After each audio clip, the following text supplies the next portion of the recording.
Now, joining us, we welcome back much more commentary, Kansas Senator Jerry Moran, who's been very much a part of this. Senator Moran, thank you for coming back on.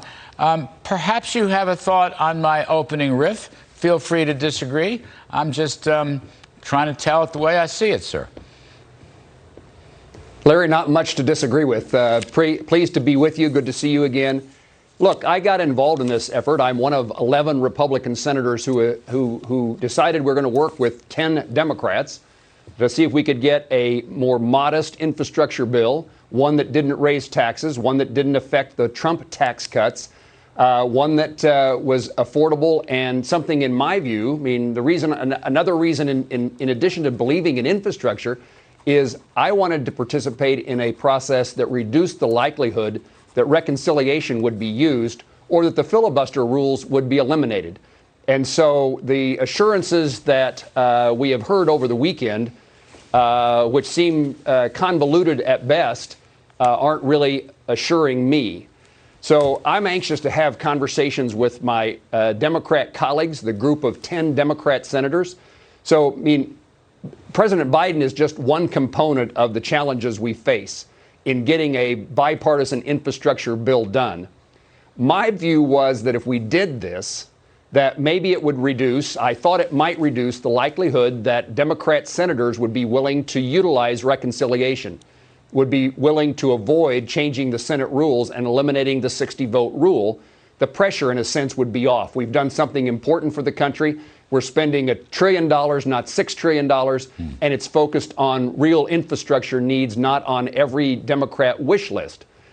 So when I hear first, it was Speaker Pelosi who said the bipartisan bill won't pass the House, won't be brought for consideration until the reconciliation bill is done. That was the first warning or wake-up call. And then conversations that with Senator Schumer indicated that they are a package. And then President Biden said what he said last week that confirmed those things. I think the question now is, what do the Democrat colleagues who I've been working with for the last month, what do they say? And is there a number of Democrats who are willing to forego reconciliation? We know a number have said that they will not, a couple have said they will not support changing the filibuster rule. But now the question becomes, will you also not do a $6 trillion bill with reconciliation? Yeah, I mean, look at, first of all, Senator, you don't have to, I believe your motives were pure and good. I think you were double-crossed by the president. And I think, as you have noted, the Democrat leaders in the Senate and the House were never on your side on this. Never, ever, ever, and probably never will be. But let me ask you, what is the answer to your question? Would, in your view, sir, would the president sign a so-called infrastructure bill without reconciliation? Well, I don't know what's in the mind of the president, and it also is dependent, I assume, upon what his advisors tell him at the time. But my point is, it could be that the only bill that the president receives on his desk, the only potential possible bill that the president could receive on his desk, is the bipartisan, much more modest, much more focused bill, which would only be true. What I'm saying would only occur if the Democrats that we've been negotiating with agree that that is the only infrastructure bill they're going to vote for. Or at least a sufficient number of them say that. No, I hear you. You know, the operating phrase is linkage here. And it was used by Psaki, it was used by Biden. It wasn't used by Richmond. Richmond actually didn't want to answer any questions. So I feel Jake Tapper's pain. Jake asked the right questions. He just couldn't get an answer from them. And I know all about White House assistants trying to spin it and blow smoke and mirrors. I've had some practice in that myself. But I just want to note, regarding the linkage, when they use the term reconciliation, Senator Moran, that is another $4 trillion in spending. And even more heartburn for the economy and the stock market. That could be up to $4 trillion in tax hikes. In other words, at no point, sir, have I heard Biden or any other Democratic leader or anybody in the White House, including the Treasury Secretary, suggest that really they do not want huge tax hikes. They all want the huge, huge tax hikes, which incidentally, as you know, sir, will not pay for anything. But I don't want them to pay for anything because they'll destroy the economy. So that's still in there. I just want people to know that. That's still reconciliation equals massive tax hikes equals stock market crash equals economic slump.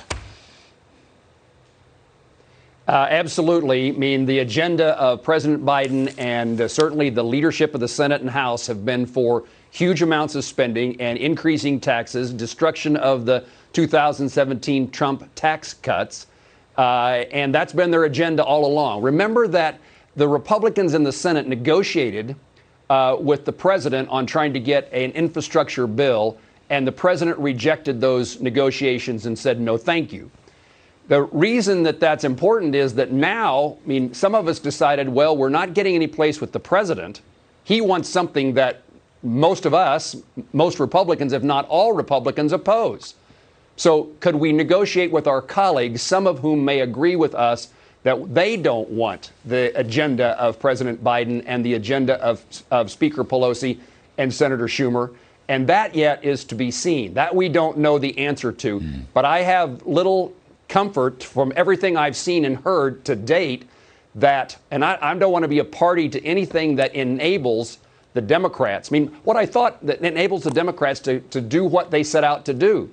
What I thought might happen, as I said, reduce the justification, the necessity, whatever they would feel that they needed to do to get something done on infrastructure, do something modest that doesn't raise taxes, right? And call that good. Will they do that? There's a handful of Democrats that might say that. I don't think anything that the president has said, anything that the speaker has said, and anything that the majority leader, Chuck Schumer, has said convinces me that they're not on the agenda of the big bill, and that's what they really want. And this is just a component, maybe that just turns out they're okay with it because then they can brag about being bipartisan and cooperating with Republicans. And unfortunately, a rather small component, to be sure. Senator Moran, is Kansas the show-me state? That's Missouri, although it's just right across the border. And you're seeing Kansas City, Missouri I'm so behind bad. us. We're I'm on an the East Coast borderline. city boy. I thought I had one there on you, but I guess not. But Kansas can sort of share in it. I think actually even better, I'm an old Reagan guy when I was a child. Trust but verify. That's really where you're going with this. Senator Jerry Moran. President Reagan said that. It's good advice, and that's where we are today. We need verification that hasn't happened yet. There you go. And there's nothing wrong with the show me state. Show me is fine, too. Senator, you're terrific. I shouldn't have corrected you. No, you can. Listen, people do, and you're right, too. And I was close. Kansas, Nebraska, I know they're somewhere as close together. Senator Jerry Moran of Kansas, show me, trust but verify. Terrific stuff. Thank you, sir. We hope you'll come back and talk some more about all this. Coming up on